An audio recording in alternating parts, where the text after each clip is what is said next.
Good afternoon, everybody, and welcome to today's STEAM School Show. I am so excited because today we're going to be learning all about plant-based food science. I am super excited to welcome Lilia from Impossible Foods, who have created an amazing range of plant-based foods that taste just like meat. How amazing is that? Welcome to our show. Thank you. Thank you for having me. Oh, listen, we're really keen to learn more about the mission of Impossible Foods and the science that underpins everything that you do. Shall we get started? Yes. Okay, first question. What is the mission of Impossible Foods? So the mission of Impossible Food is to make delicious, sustainable, plant-based products. So our first product, which is currently on the market in the US, it's an Impossible meat patty that uses one of the key molecules that is called heme that help to generate all of those meaty flavor compounds that you taste when you eat meat burger. Fantastic. And tell us a little bit more about why your founder, Dr. Patrick Brown, founded Impossible Foods in 2011. So prior to 2011, Pat Brown was a biochemistry Stanford professor, and this is how I met him, and I was introduced to the idea of plant-based burgers. And he wanted to work on a problem that's important right now, something that we need to solve immediately. And he's very passionate about making products that are harmless to our environment, and animal farming and meat production is one of the very much destructive technologies out there. So he wanted to help solve that problem. And this is why he founded Impossible Foods. So he wanted to create a product that beats meat, yet an environmentally friendly product. So your role at Impossible Foods is as a scientist. Now, I'm guessing many of the students watching this show today might be surprised that a scientist is employed by a food manufacturing company. Can you tell us a little bit more about your role? So I'm not a food technologist. I studied chemistry is my training, and at Impossible Food, we use a different approach to understand what makes meat. So at the molecular level, if you wish, you have a cell, you have proteins, you have amino acids, you have water-soluble molecules. How do all of these molecules come together when you heat them up? They create that flavor that we are familiar with when we eat a patty. So my role as a scientist is to understand the meat chemistry at the molecular level. If you have a combination of molecules, what's the role of each of those molecules? What kind of chemical reactions do they generate to give you that product that we taste and we know as meat? Fantastic. And okay, so for English viewers, a patty is a we call it a burger here in this country. Right. So just to clarify that for our viewers. Okay, let's talk a little bit more about how the production of meat has evolved over time, because that's part of your story, really, isn't it? Right. So Pat really was thinking, okay, so back in the cave days, we used to eat meat from a cow, and we still do the same. We still eat meat the same way how we used to eat it back in the cave days. Yet, if you look at some other technologies, such as transportations, we used to have horses and we moved to faster vehicles, and now we even have the fastest cars that can accelerate up to 60 or 70 miles per hour within 3 seconds, yet these fastest cars are not destructive to our environment. So the question then, can we create something similar to a meat product and evolve the meat production system the same way how the transportation system evolved? And that's how we create Impossible Foods. Which is amazing, isn't it? And it's really fascinating to see how you've drawn those parallels with transportation to food production. Okay, so why then do we need to explore more sustainable ways to manufacture our food? So whether you agree or not that there is a need to solve the climate change problem, there is more and more proof out there that our Earth is suffering, our planet is suffering. And if we continue the same way how we are treating our planet, probably it's not going to be a good thing in the long run for our kids or our next generation to come. And so more to that, our population is growing. We are growing at a faster speed. And then the question, how do we feed all of these growing populations? And the question has to be different than what we have. The answer has to be different than what we have right now. And one way to answer the second question without harming our planet is to create some production system that can feed and satisfy our needs and our palate without destroying our planet. Mm-hmm. Okay, wonderful. So can you tell us a little bit more about where and how your plant-based burgers are produced? So we are, so the plant-based burger is produced here in Oakland, in California. So we produce our heme, and we have multiple plant proteins, such as potato proteins. Currently, we are moving away from wheat protein to a more soy-based diet, and this is will allow us to get all the nutrients that we need that mimics that nutrition panel that you have on a patty or on a burger. And that's how all of these ingredients come together and they are assembled. And in the presence of the heme molecule, once you cook it at 150 C, you have all of those chemical reactions going together to create that array of molecules that once you taste them, you think about meat.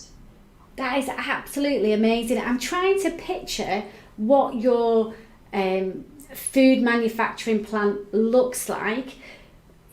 Would it look more like a traditional kind of food factory or more like a science lab? Or is it a combination of the two? So it does not look like a science lab. It's a factory. So we have large fermentation. So we have large fermentation of the same way how you would ferment beer or let's say wine if you're making sparkling wine. The same way how you ferment beer. So you have all of these fermentation where we are producing heme in a yeast similar to the yeast beer that you drink with your friends. And then once that yeast fermentation has produced enough of that protein that we call heme, we collect the fermentation batch, and then in a process goes and get combined with different plant protein, and they are formed as patties. So the same way how you have meat in a chain where you're making patties and they're assembled or they're frozen, the same process, exactly the same process. They're packaged, they are distributed to a different facility. So the process is very much similar to a meat production supply chain.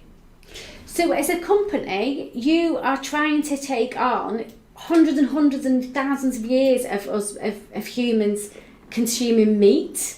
You know, so it's a really highly aspirational ambition, isn't it, to change the way humans consume food or what they consume. What challenges have you faced in the time that Impossible Foods has been around and producing foods? I think one of the biggest challenges is probably people are skeptical about the product. And I think as soon as you try it for yourself, then that hesitation kind of melts away, and then you go back and try it again and again. In fact, you might want to take the product and make something, a dish that you are familiar with, or maybe some signature dish in your family. And all of us have done that either at the company, well, in fact, just at the company because we have access to the meat product. But we have made a variety of dishes from different parts of the world, and the flavor is just lovely, and you can spice it the way however you want. So I can't wait for customers and people to try it out there at the comfort of their home. Fantastic. So I imagine that, vegetarians and vegans are absolutely loving everything that you produce. Yeah. What do, your carnivores, meat-loving consumers think about an Impossible Food burger? What's their reaction?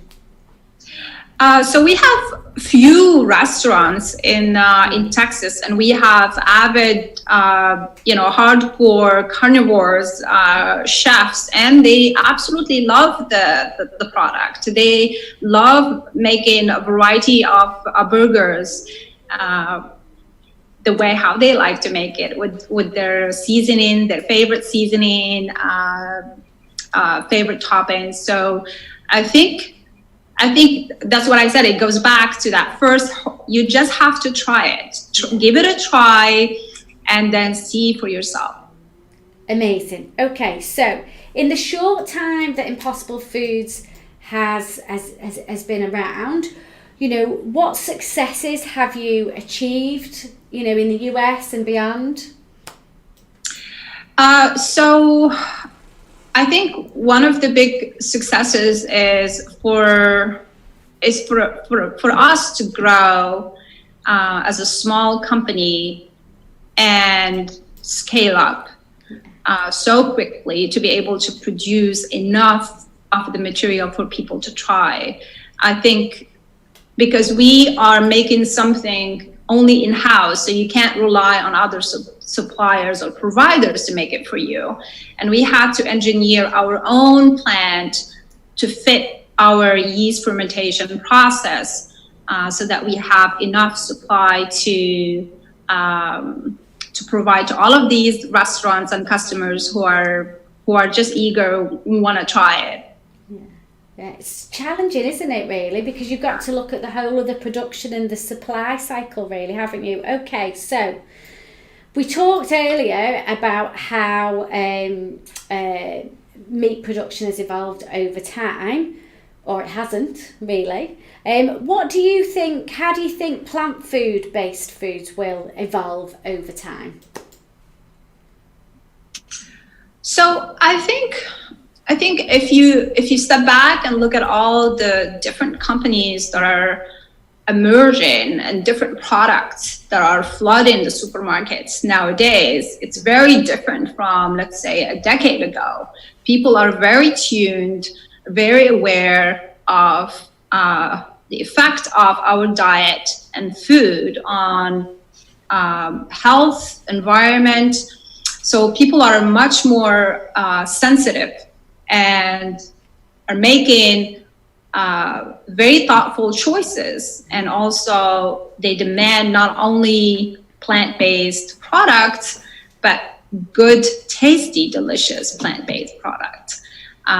So there is a shift in the market. You see it.